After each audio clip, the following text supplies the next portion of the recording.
Hello guys, our topic for this evening, grammatic topic natin is temporal Nebensätze, okay, mit Zeit or seitdem and bis, okay. So, Nebensätze siya, anong pagkakaintindi kapag Nebensätze? And so far, this level is in A2, okay. So, Nebensätze, subordinate clause, ibig sabihin, the subject should be on the last part of the clause. Okay. So, dito muna tayo sa pinagkaiba ni seitdem at saka ni bis. Okay. So, temporal, ibig sabihin it's about time. Okay. So, sabi dito sa ating Nebensätze, mit seitdem eine Dauer von einem Zeitpunkt bis jetzt. Okay. So, duration daw siya from a point of time until now. Okay.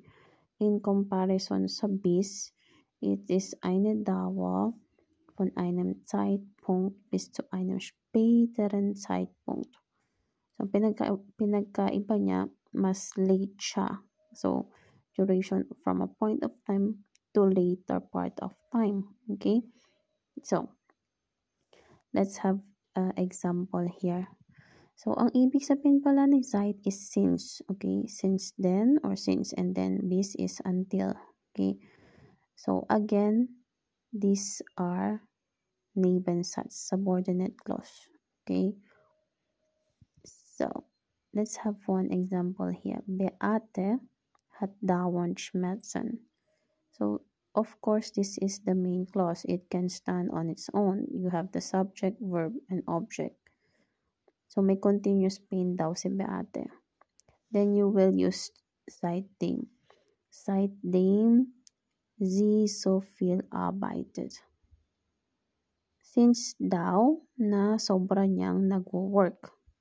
Okay? So, ibig sabihin siya, it's a duration na meron siyang pain until now. Okay, since na nagwo-work siya until now, meron siyang pain. Okay? So again, es sind 3 Monate vergangen. Okay? So 3 months na daw ang nakalipas. Vergangen came from vergehen.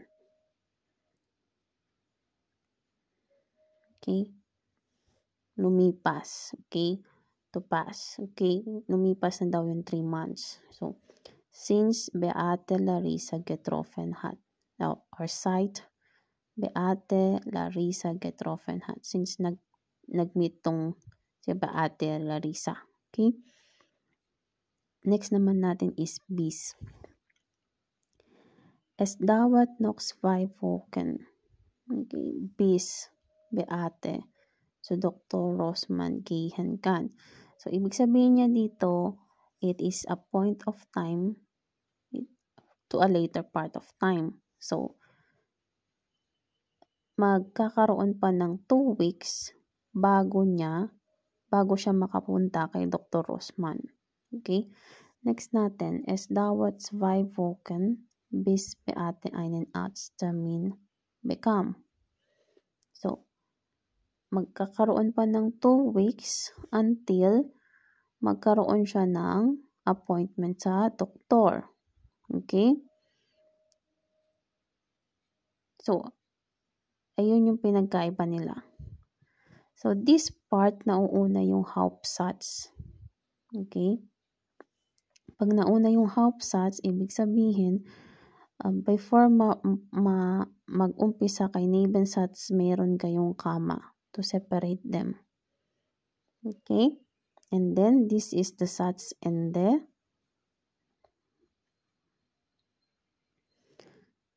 Yung conjugated verb nasa last. Okay? Paano naman kapag uunahin mo tong Nebensatz? Anong mapapansin nyo dito? Anong pinagkaiba niya sa construction niya? It's almost the same but merong pagkakaiba. Okay? Nauna yung Nebensatz natin na seitdem, bis, bis. And still, the verbs are on the last part of the clause. But then, sa Hauptsatz may naiba. Anong nauna kay Hauptsatz? Nauna yung verbs. Okay? Nauna yung verbs dito. We have the so-called sandwich method, verb, verb. Mapapansin nyo dito, nag-end kayo sa verb dito, and then sisimulan nyo sa next clause ng verb again. But still, ang kasunod ni verb sa Hauptsatz is si subject pa rin. So, tingnan nyo dito. Seitdem Beate so viel arbeitet, hat sie dauernd Schmerzen. Hindi siya arbeitet, sie hat dauernd Schmerzen. No, dapat mauna tong verb. Getroffen hat, and then, sind 3 Monate vergangen. Gehen kann, dauert es noch 2 Wochen. Bekam, dauerte es 2 Wochen. So, again, na-sandwich dito yung comma, yung pag-construct nyo ng another clause. Okay? So, verb, verb kayo dito kapag nauuna lang si Nebensatz. Okay po. So, let's continue here sa ating meaning ng modal verbs. Modal verbs were discussed sa A1 pa lang. Okay? This is just review. Ano yung meaning niya? So, jemand weist an. Okay? Meron daw ini-instruct kapag ginagamit si soll. Beate soll viel schlafen. Beate soll nicht arbeiten. Es ist erlaubt or nicht erlaubt. Erlaubt came from to allow. Okay? Kapag allowed kang gawin ang isang bagay o hindi, doon mo gagamitin si dürfen. So, Beate darf oder kann spazieren gehen und Beate darf nicht arbeiten. So, pwede mo rin gamitin si können hier. Es ist nicht nötig oder es ist nötig. Beate muss sich ausruhen. Beate muss sich nicht ausruhen. So, ginamit mo dito si müssen kapag kailangan. Nötig is kailangan mong gawin. Okay? Or brauchen. Brauchen is not a modal verb. Okay? So, mapapansin nyo guys. The formula is subject, modal verb, object, second infinitive verb. Normally, you could have 2 verbs if you have modal verb. But then here, si brauchen is not a modal verb. So, you have to use 2 infinitive. It is called 2 infinitive. Okay. So, ano siya? Ang sabi niya dyan, Beate braucht keine Diät zu machen. So, let's have another, here. Sabi niya, let me just erase this.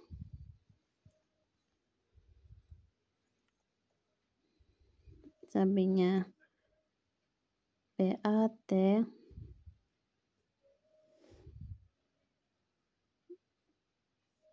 braucht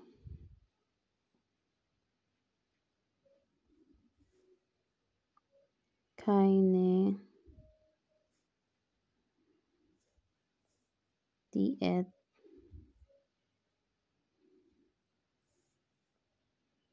zu machen. The rule here, you could have 2 verbs in one clause if it's a modal verb. But if it's not a modal verb, you have to use the 2 infinitive. So, infinitive. Simple, just put 2 before ng infinitive. And the infinitive should be on the Satzende. For example,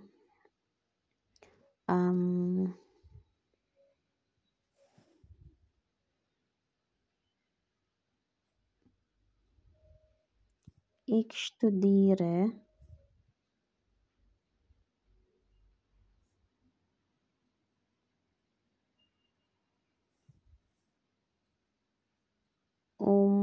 zu bestehen. So, I study in order to pass. Okay? Si zu, okay, you have two verbs, but you have used to or to. Okay? Isa lang siya sa rule na ganon. Okay, let's continue here. So, tapi dito, Beate braucht nicht im Bett zu liegen. So, usually if you use brauchen, you have to use also the zu infinitive sa ending of the sentence. Next natin, es ist nicht möglich. You could use kann here. Okay, kapag possible. Beate kann in Urlaub fahren. Beate kann nicht in Urlaub fahren. Jemand ist nicht fähig. Ibig sabihin, nicht capable of doing something. Not capable of doing something or capable of doing something. Beate kann lange arbeiten. Beate kann nicht lange arbeiten. So now you could differentiate paano gamitin isa-isa yung modal verbs. You have the meanings here. May meanings kayo. So, hindi siya basta-basta gagamit at mamimili ka lang ng modal verbs. It should be fit sa gusto nyong iparating sa kinakausap nyo o sinusulatan nyo. If one person is allowed or not allowed to do something, then use darf. If you are instructing someone, then use soll. If something is important, then use muss or brauchen. If someone is capable or possible to do that, then use können. Okay? So, next topic natin is should be Gründe formulieren. Okay. Gründe means reasons. Okay, reasons, to formulate reasons.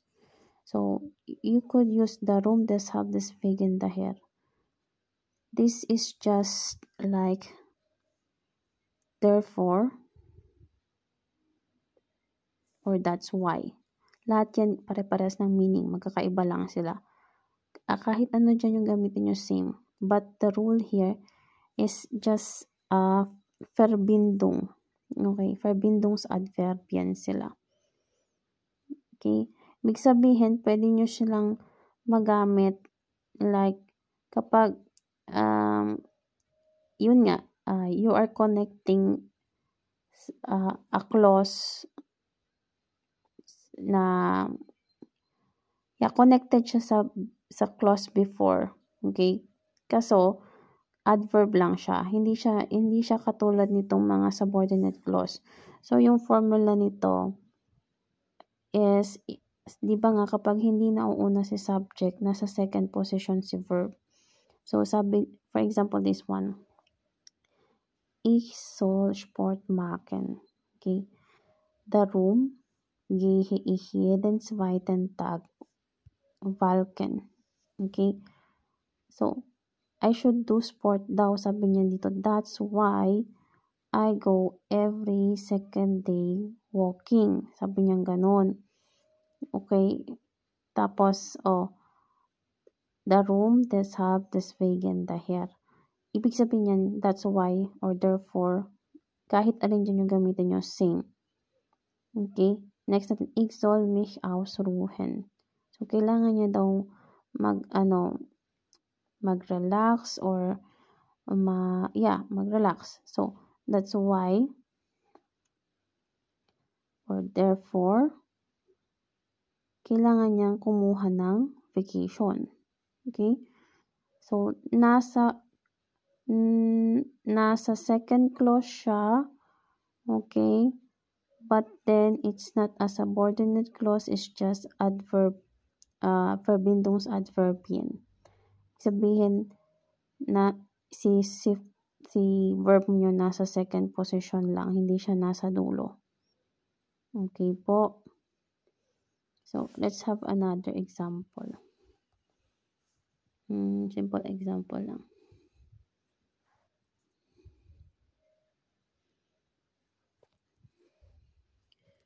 So pwede natin sabihin, ich lerne Deutsch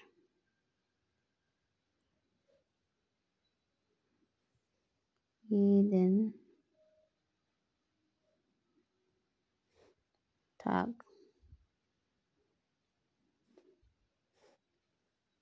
Deshalb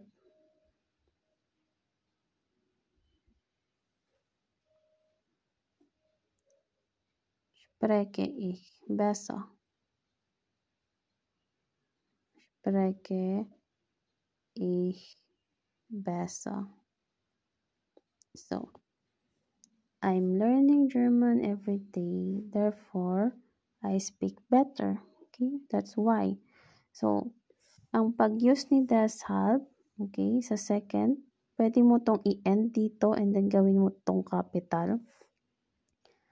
Sa second position si verb and then subject. Okay? Ganun lang siya. Kapareha siya ng position ng mga leider, manchmal, mga adverb of time, and so on and so forth. Okay? You could review the word order construction kung saan yung mga ibang words na nalalagay. Okay? So, again, si deshalb, deswegen, daher, mga ganyan. You are expressing, okay, expressing reason. Okay, reason, Gründe. Gründe. You are expressing reasons. Anong reason kung bakit ka naglo-learn ng German? Okay?